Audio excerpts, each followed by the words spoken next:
시청자 여러분 안녕하십니까? 뉴스17 이서연입니다.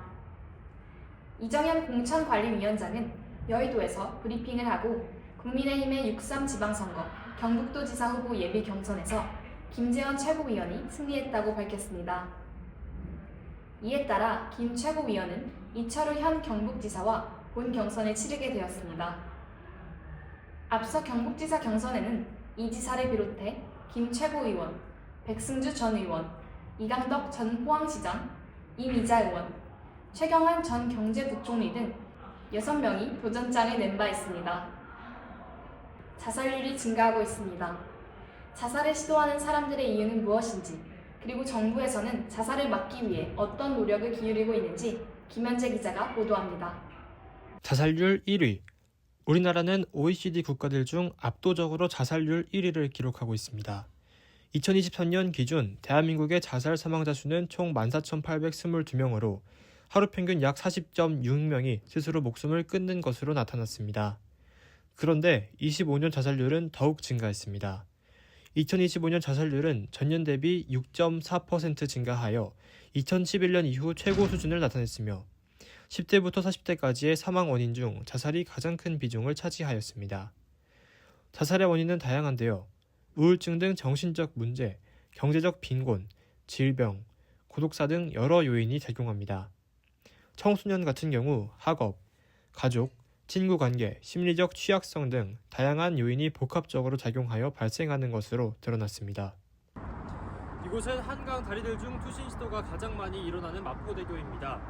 한강 다리에서는 매일 5회 이상의 투신 시도가 이루어지고 있는데요.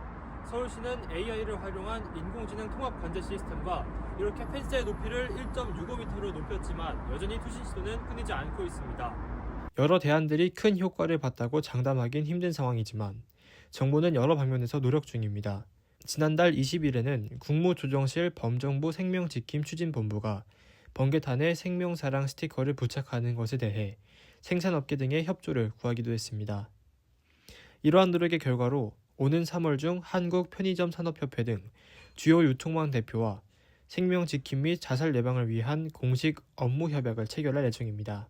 또한 보건복지부 정은경 장관은 경찰청과 함께 지난달 12일 서울시 정신응급합동대응센터를 방문하여 자살 및 정신응급 위기 대응 체계에 대해 현장 의견을 청취한 바 있습니다.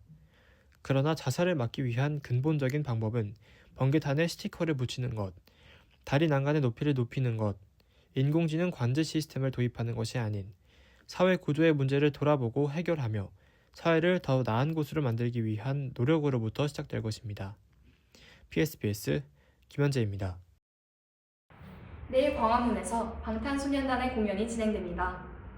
소방청은 숙박시설을 긴급 점검하고 공연 당일에는 국가소방동원령이 발령됩니다. 구급차 수십 대와 중동 사태 등을 고려하여 테러 대응 구조대도 미리 배치됩니다. 동원되는 소방 인력은 800여 명으로 역대 최고 수준입니다. 소방청은 비상 상황에 대비하여 외국어 응대 가능 인력을 포함해 119 접수 대원을 30% 늘리기로 했습니다.